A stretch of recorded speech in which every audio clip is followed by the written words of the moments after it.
BJP की सहयोगी party है जननायक जनता पार्टी, उसका प्रदेश स्तरीय महिला सम्मेलन आयोजित किया गया था, कल की बात है। और उसमें वहाँ जो वक्ता थे, जो नेता थे, उन्होंने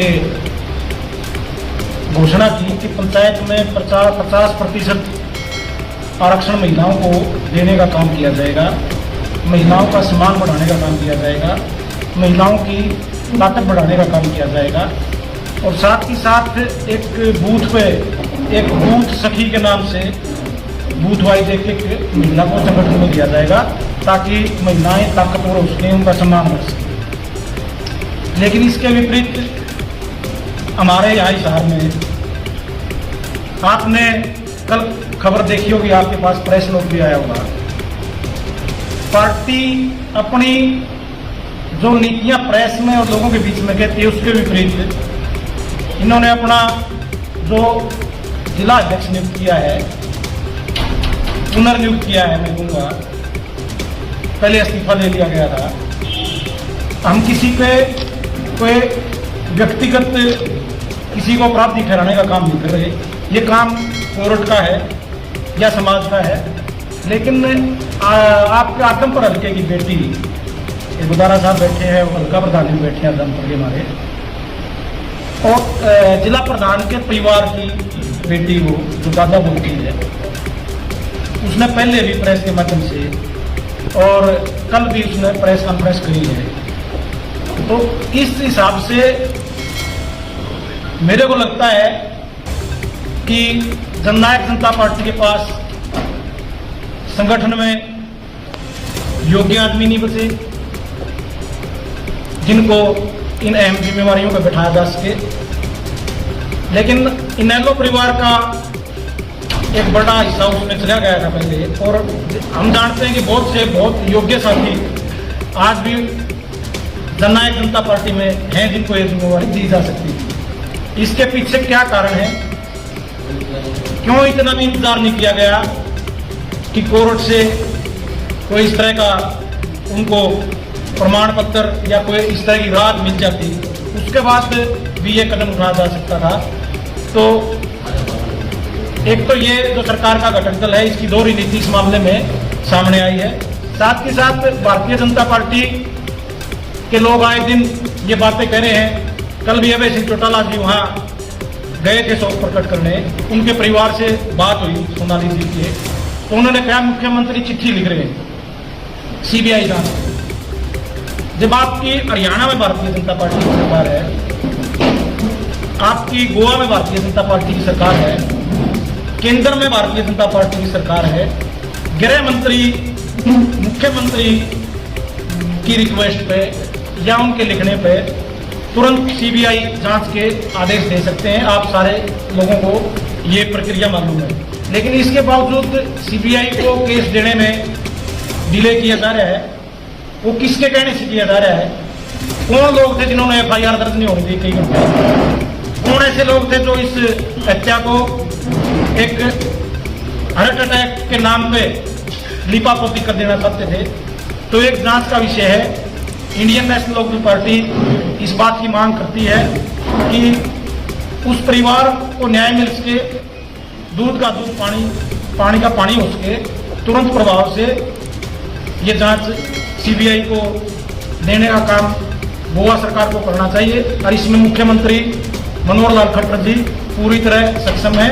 उन्होंने अपनी जो कथनी थी कि परिवार मेरे से निवेदन करेगा तो मैं तुरंत इसकी सीबीआई जांच करवाने का काम करूंगा, तो ये जांच होनी चाहिए। और जो लोग हैं, जो बड़े चेहरे हैं या छोटे चेहरे हैं, वो सामने आने चाहिए।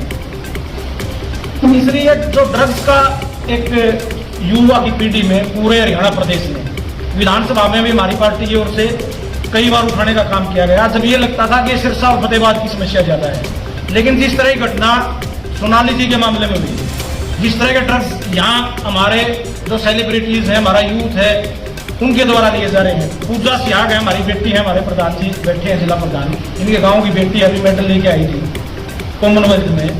और इसी तरह कोई पार्टी थी, उनके हस्बैंड जो वो भी पहलवान है, प्रतिष्ठित पहलवान रहे हैं, इसी तरह की पार्टी में उनको भी ड्रग्स दी गई। तो इस तरह ड्रग्स आम बात होगी युवा लोगों की पार्टियों में। इसके पीछे कौन लोग हैं, कौन माफिया लोग इसको संचालित कर रहे हैं, बार बार विधानसभा में अभय सिंह चौटाला के द्वारा ये बात उठाई गई, लेकिन फिर भी आज तक न जांच की गई, न इसके पीछे जो गिरोह हैं उनकी कोई जांच करवाने का काम सरकार द्वारा किया गया। रजिस्ट्रियों के घोटाले हो रहे हैं प्रदेश में आए दिन।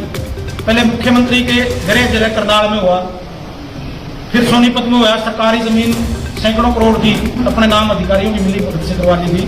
अभी हमारे नारायणुंद तहसील में सेठ घनश्याम जी हैं, तहसील के सामने उनका कारखाना है, घनश्याम सनोह ओम प्रकाश, उनकी जमीन को ऐसे ही गिरोह द्वारा झूठे कागजात तैयार करवा के अपने नाम करवाने का काम किया गया। उसकी रजिस्ट्री भी होगी, उसका तहसीलदार ने इंतकाल भी दर्ज कर दिया, लेकिन जब ये उनका पर्दाफाश हुआ तो इंतकाल कैंसिल कर दिया गया, रजिस्ट्री रद्द कर दी गई। जब वो एसपी हांसी से मिले तो कहा जब आपकी जमीन आपके पास वापिस आ गई है तो फिर आपको कोई शिकायत करने की जरूरत नहीं होनी चाहिए इस मामले में।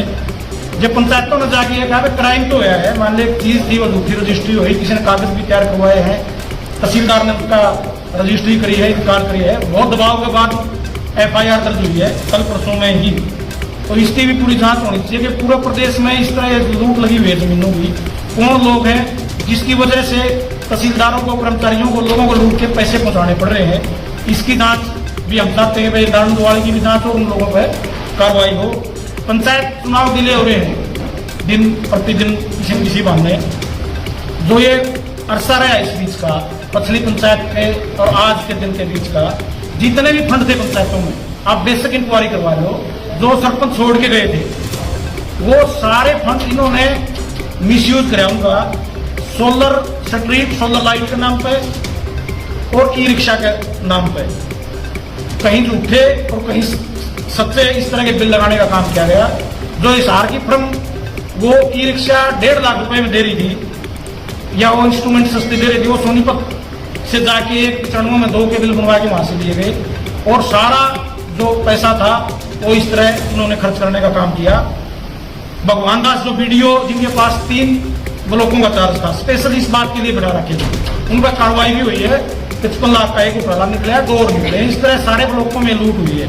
और खुद देवेंद्र बबली जो इस महकमे के मंत्री हैं, वो सरेआम आप लोगों के प्रेस के सामने ये कह रहे हैं कि लूट मची हुई है इस डिपार्टमेंट में और मैं ऐसा आया हूँ, मेरे साथ कोई नहीं लग रहा।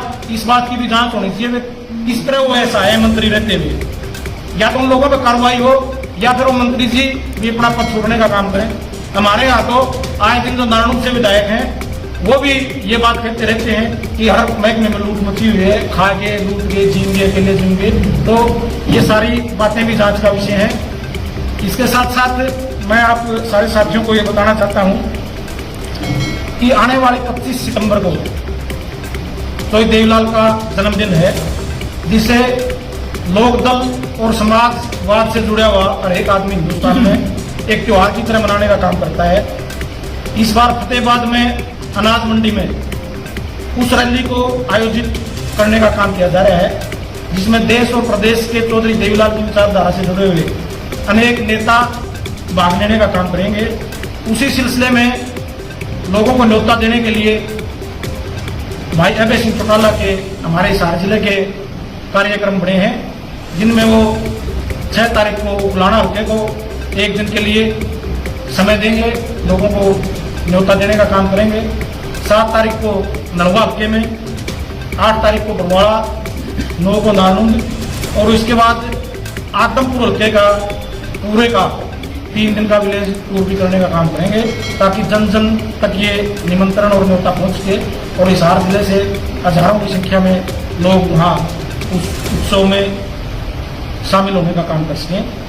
तो इसके लिए भी और साथ ही साथ पार्टी ने यह भी निर्णय लिया है, कल पता नहीं आज मीटिंग भी है पंचायत चुनाव के बारे में सरकार की, इंडियन नेशनल लोकदल पार्टी जिला परिषद का चुनाव सिंबल में लड़ने का काम करेगी और जितने भी हमारे कार्यकर्ता हैं, साथी हैं, वो पूरे जोश खरोश से जो भी हमारे उम्मीदवार होंगे उनके पक्ष में मतदान करके उनको जितवाने का